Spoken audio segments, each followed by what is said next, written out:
พี่น้องบอยซิริไซตอนเล่าไล่สดตอบโต้เมียฝรั่งพี่น้องก็เล่ากะสิดูเดียดแน่ใส่คำหยาบแน่พอเล่าศูนย์มืดจนว่าตาสวดตาดอนแก้มเลยอุตุอยู่พี่น้องก็เลยมีการใส่คำหยาบแน่บัดนี้ก็เลยมีบางคนบอกว่าบอยซิริไซเป็นหยังจังใส่คำหยาบแล้วก็เลยบอกว่าอ้าวก็เขามาด่าฮอดบุพการีด่าฮอดพ่อฮอดแม่ว่าเอาแม่เอาขี้เถ้าตีป้อนน่ะ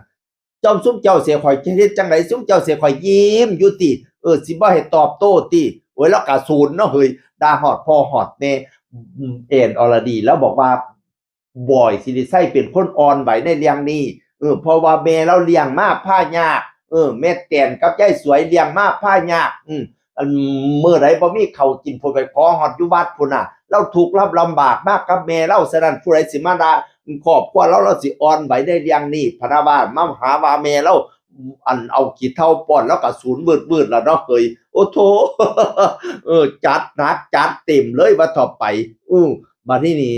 ทั้งพอแต่เว้าเสร็จเนาะแล้วก็ว่าได้ด่าแล้วสวงแล้วประมาณว่าให้อภัยซะบางคนบอกว่าให้ฟ้องว่าซั่นเขาก็เม้นไปว่าฟ้องมาเลยแล้วว่าบ่ฟ้องดอกเสียเวลาให้อภัย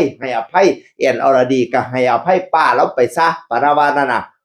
แต่ว่าทั้งเมียฝรั่งนั่นหลังจากทั้งพี่ให้อภัยทั้งพูดก็ยังไล่สดด้วยความม่วนซื่นบอกว่าประมาณว่า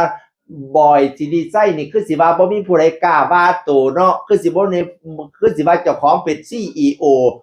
บ่มีผู้ใดกล้าเถียงเสียใจเด้อด่ามาด่าตอบเด้อพะนะว่าทั้งพี่ก็ได้พี่น้องเอ้ยเธอเข้าใจบ่เธอมันอาจจะไม่เคยเจอคนด่ากลับในชีวิตเธอเข้าใจบ่คือแบบฉันบอยสิริชัยฉันเป็นแบบCEOเฮ้ยการโดนด่าคือสิ่งแปลกใหม่ในชีวิตแกตู่บ่ถือโอ้โหน่าขึ้นเลือดถ้าต้องบอกฉันทำอะไรตัวต้องยังมีความสาใจที่ได้เถียงกันที่ก็ได้ด่ากันกับบอยสิริไซพี่น้องเอ้ยแต่เช้าตื่นมื่นตาโอ้ยเลี้ยงเป็นกับตาลปัดมาดำฝรั่งมาอ่อนมาย้อมบัดนี้เนี่ยโพดขอโทษไปอีหยังเขาบางอย่างอาจสิเข้าใจผิดไป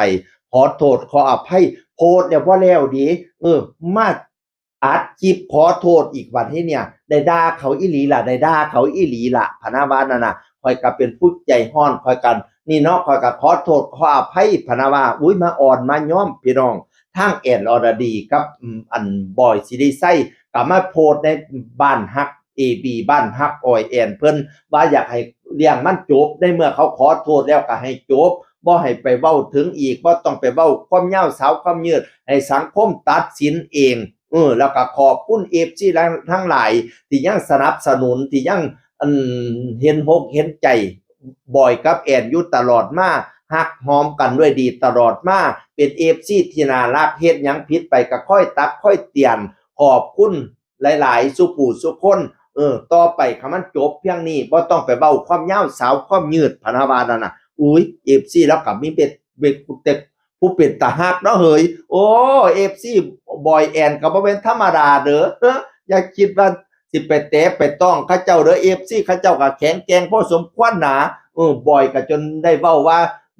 แม่ใหญ่อันนี้น่ะแม่ใหญ่เมียฝรั่งนี่น่ะแม่นเกิดฮึกเหิมมาแต่ใดสมากล้าเว้ากล้าด่าผู้นั้นกล้าด่าผู้นี้แท้แล้วว่าเราเป็นนิสัยนี้มาแต่แบบตั้งแต่ใดหรือว่ามีผู้ใดหนุนอยู่ทางหลังแล้วมาฮึกเหิมคักแท้ว่าซั่นว่าน่ะบางคนตอนเรามาเมียฝรั่งไล่สดเขาก็บอกว่าอย่าเฮ็ดคอนเทนต์แบบซี่เลยมันสิเฮ็ดผู้ใหญ่บ้านฟินแลนด์ลำบากโอ้ยแล้วก็บ่ว่าสิลำบากอีหยังในเมื่อฉันปกป้องเขาพะนะว่าฟังเสียงพี่น้องคนที่ลำบากใจคือบิ๊กนะคะหยุดทำคอนเทนต์แบบนี้เถอะค่ะบิ๊กเขาก็ไม่ได้ลำบากใจเลยนะคะเนาะแล้วอีกอย่างมันก็ไม่ใช่ปัญหาของบิ๊กอะค่ะบิ๊กเขาก็มีปัญหาของเขานะคะแล้วถ้าฉันจะทำคอนเทนต์มาปกป้องบิ๊ก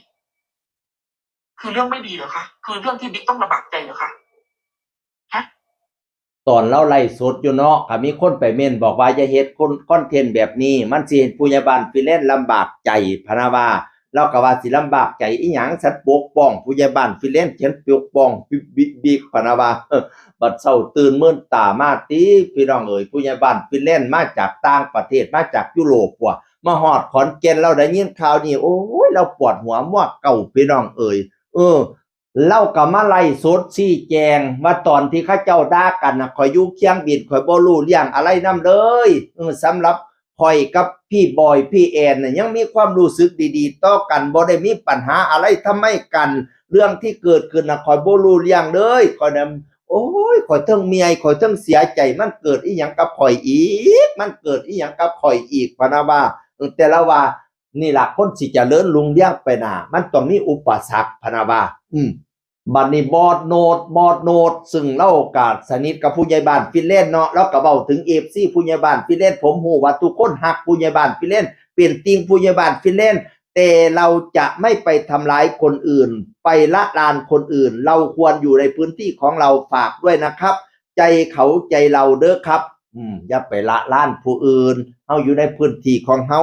บอดโนดเราบอกพี่น้องเอ๋ยบัดนี้ฟังบ่อยสิได้ใช้กำลังใจจากผู้ใดก็บ่ซ้ำกำลังใจจากแม่ฮู้ว่าลูกเป็นทุกข์ใหญ่ไปไดก็เป็นห่วงดิเป็นหัวหน้าคณะเราก็เป็นห่วงดิความเป็นพ่อเป็นแม่เนี่ยแม่แตนฟ้าวโพดเป็นกำลังใจให้ลูกเสมอบ่แม่นโพดซื่อๆเช้าตื่นมื้นตาเล่ามาหา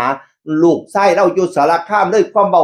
มายามหลานแฝดมายามน้องเพชรน้องพลอยความจริงก็สิมาให้กำลังใจลูกชายนี่ล่ะหัวอกผู้เป็นพ่อเป็นแม่น่ะฮู้ว่าลูกเป็นทุกข์ฮู้ว่าลูกเครียดกับฟ้าวมาให้กำลังใจแม่แตนก็ได้ตะฮักให้พี่น้องนอกจากนั้นป่องเสียเล่าทั้งหลายบ่ว่าสิเป็นหมอลำเสียงวิหกนกพงศกรก็มาเป็นเสพกำลังใจให้พี่ชายเด้อบอยลิซิริไซแอนอรดีพนาวานะเพจข่าวทั้งหลายบ่ว่าสิเป็นคุยข่าวหมอลำก็เป็นกำลังใจให้บอยซิริไซแอนอรดีบ่าวโจดีไซซึ่งเป็นเพจข่าวหมอลำก็มาเป็นกำลังใจให้บอยซิริไซศูนย์แทนผู้ใดศูนย์แทนบอยซิริไซพี่น้องเอ่ยแล้วก็หลายผู้หลายคนก็ส่งกำลังใจให้บอยซิริไซแอนอรดีฮักกันแพงกันพี่น้องเอ้ยผู้ใดก็ได้เป็นกำลังใจให้สุผู้สุคนนั่นล่ะโอ้ยยาวบ่คลิปนี่ซ้ำนี่ก็เด้อเสียงอื่นคนเก่าเว้าสู่ฟังสวัสดีครับ